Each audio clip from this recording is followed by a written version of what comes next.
키아! 안녕하세요 여러분, 키아라입니다.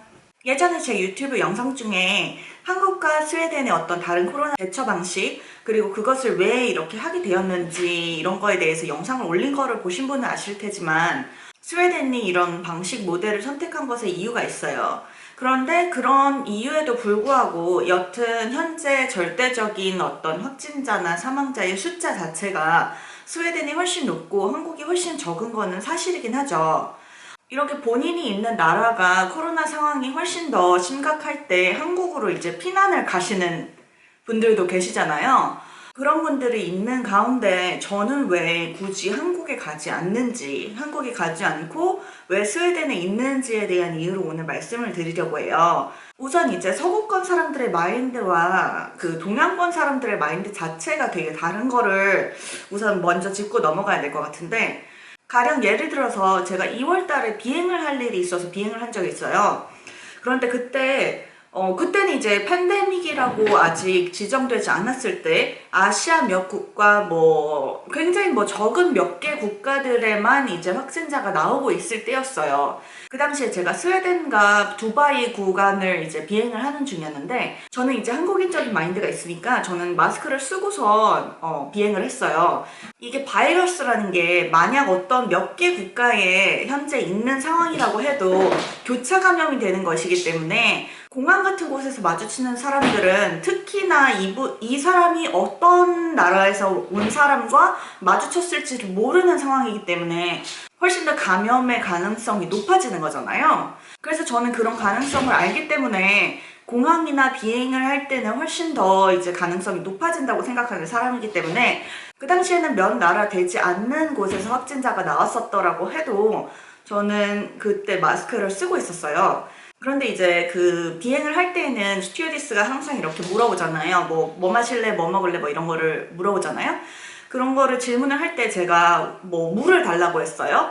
그런데 이 스튜어디스가 Sweetie, I can't hear you. You have to take your mask off. 막 이러는 거예요. 그때 그 상황이랑 그 말투랑 이런 게 아직까지도 머리에 생생하게 남는데, 그 스튜어디스 언니가 영국인이었던 것 같아요. 근데 그 특유의 영국인 그 액센트로 제가 영국인 액센트를 따라하지 못해서 이렇게 얘기하는 거거든요. 그래서 마스크를 벗으라고 저한테 그렇게 요구를 하는 거예요. 마스크를 벗지 않아서 네가 무슨 말 하는지 안 들린다고. 근데 이게 마스크 요만한 거 있다고 해서 실제로 진짜 제가 물 달라는 얘기를 한 걸 못 들을까요? 그건 아닐 거라고 생각을 했는데, 하여튼 저한테 마스크를 벗으라고 하는 거예요. 그래서 그때뿐만이 아니고 제가 식사나 여러 가지 이런 거에 대해서 소통을 할 때 모든 상황에 다 계속 저한테 마스크를 벗으라고 했어요. 근데 제가 마스크를 쓴다는 것은 한마디로 어디에 있을지 모르는 바이러스로 하여금 저 자신을 이제 보호하기 위해서 쓰는 마스크잖아요.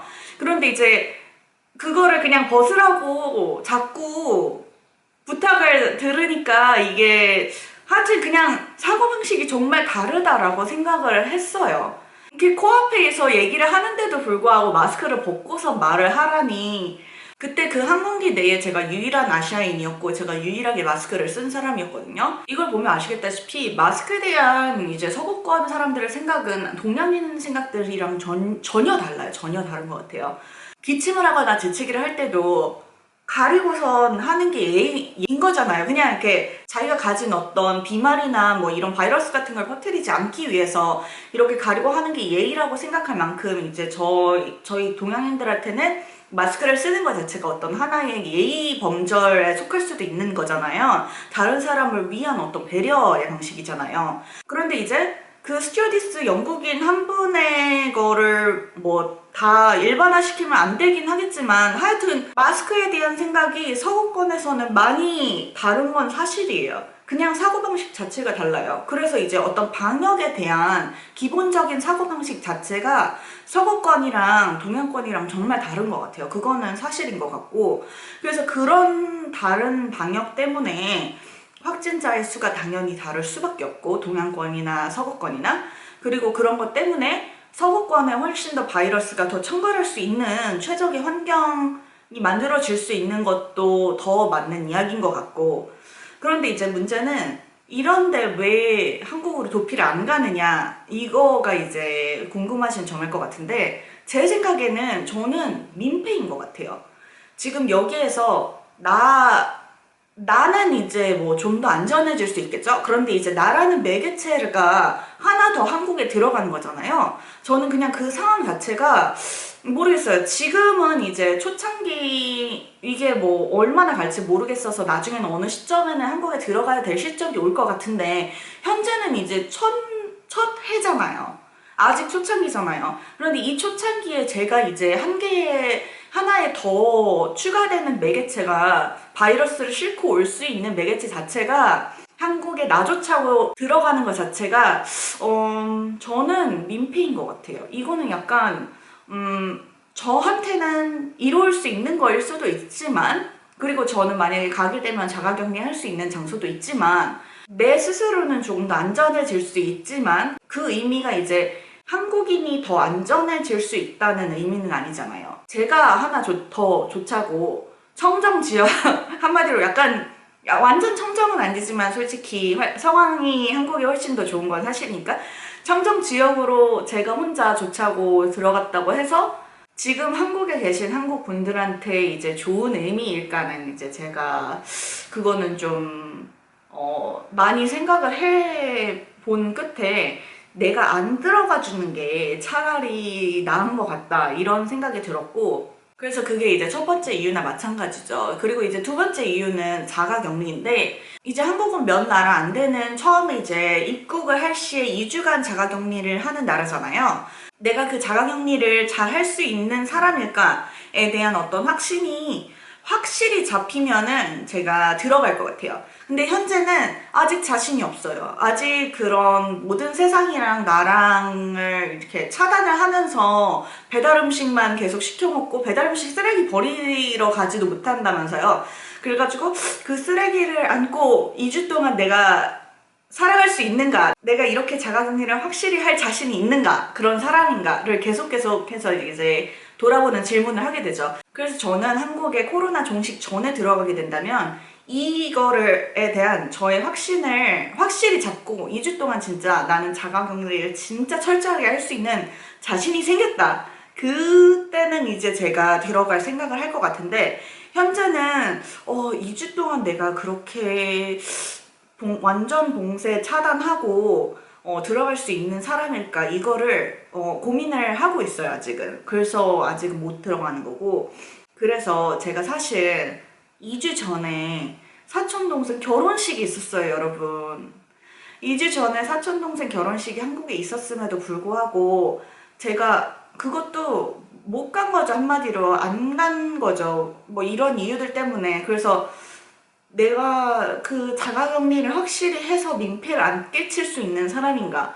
내가 이렇게 코로나가 훨씬 더 많은 지역에서 가고 그리고 스웨덴에서는 한국에 직항이 없어요. 그래서 적어도 한 개 이상의 더 나라를 거쳐서 가야 되는데 그동안 만날 수많은 사람들 사이에서 내가 라는 바이러스를 안 가지고 들어갈 수 있는 그런 민폐를 안 끼칠 수 있는 자신감이 있나? 이런 자신감이 좀 없는 거예요. 그래서 이런 인생의 한 번뿐인 저의 사촌 여동생의 결혼식에 가고 싶은 마음과 이제 민폐를 끼치고 싶지 않은 마음, 이 마음이 경쟁을 했어요. 제 안에서 되게 막 경쟁을 했는데 그렇게 둘이 싸우다가 결국에는 민폐를 끼치지 않는 게 더 낫지 않을까 그런 마음이 결국에는 이겨가지고 제가 한국에 결혼식도 보는 걸 포기하고 들어가지 않았답니다.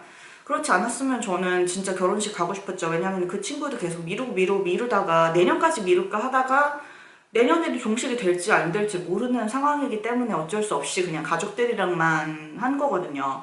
그런데 이제 저는 사진으로만 이제 받았고 사진으로 그냥 카톡으로 축하한다고 얘기해주고 축의금, 송금 보내고 제 자신이 그냥 만족을 하고 말았어야 되는 상황이 되었죠.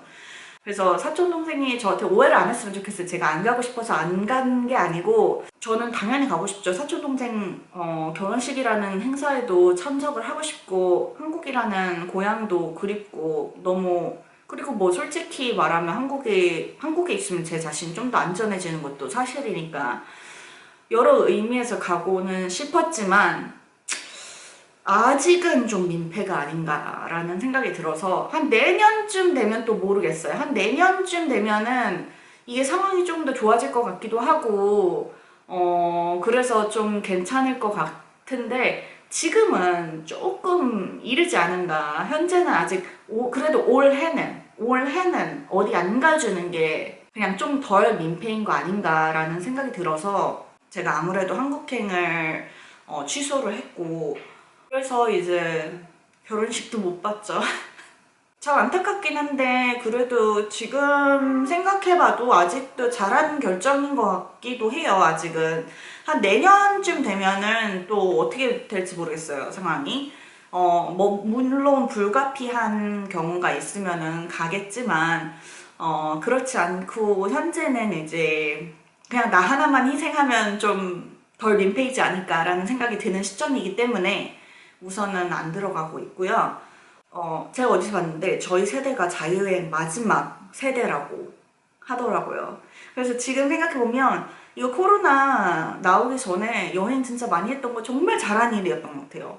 그 전에는 그냥 뭐 신경도 안 쓰고 여행을 할 수 있었으니까 너무 다행이었다는 생각이 들고 하루빨리 종식이 돼서 빨리 한국에 또 다시 들어가고 싶습니다. 이런 코로나, 사람들의 이런 어떤 결혼식도 못 보게 하는 이런 코로나, 진짜 지금은 이제 지긋지긋하지 않나요, 여러분? 자, 그래서 여러분, 이게 제가 왜 한국에 들어가지 않고 있는지 그런 이유였고, 다음 영상에서부터는 또 스웨덴의 뭐 여러 가지 문화 아니면은 뭐 저의 사고방식 이런 거에 대해서 공유를 해보는 시간 가질게요. 그리고 더 이상 제 채널에 브이로그는 아마 안 올릴 것 같아요. 제가 지금 구상하고 있는 게 있어서 브이로그는 안 올리고 나중에 다른 걸로 여러 가지로 찾아뵙겠습니다. 다른 소식들로. 그럼 여러분 지금까지 영상 봐주셔서 감사하고 그럼 다음 영상에서 만나요. 안녕.